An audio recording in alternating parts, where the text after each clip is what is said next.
Sinagawa ang libreng konsulta, libreng laboratorio at libreng mga gamot para sa lahat o Lab for All Caravan sa Tagaytay City bilang pang-apat na lugar sa lalawigan ng Cavite ang natapos na sa programang ito. Ito Ramang Romel Madrigal, Love for All Caravan sa Tagaytay City. Mga residente na kinabang sa libreng gamutan. Pasok, kasama Romel Madrigal.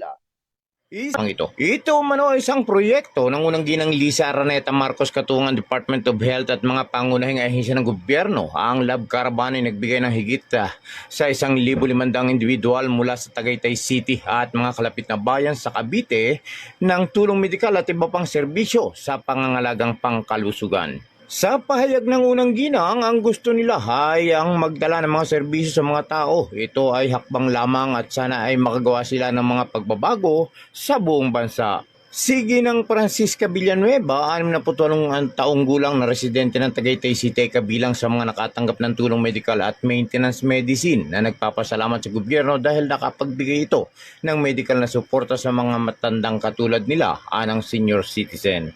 Nauna nang binisita ng Love Caravan ng Carmona, Silang at Dasmariñas sa Cavite at ang mga lalawigan ng Batangas at Laguna kung saan nagdala rin ito ng libreng medical, consultations, laboratory testings at gamot sa mga komunidad.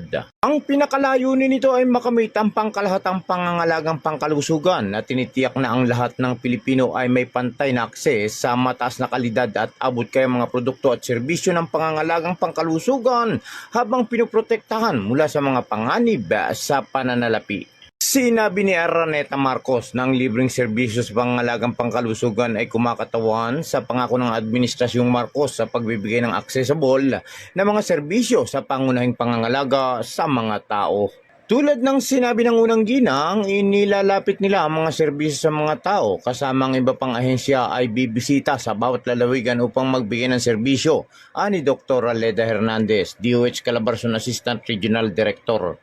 Ang iba pang katuwang na ahensyang sangkot sa programa ay ang Department of Agriculture, Food and Drug Administration, Philippine Health Insurance Corporation, Commission on Higher Education, Technical Education and Skills Development Authority at ang Armed Forces of the Philippines. Mula sa Timog Katagalugan, ako si Romel Madrigal nag-uulat sa DCRJ 10 AM, ang Radyo Bandido TV.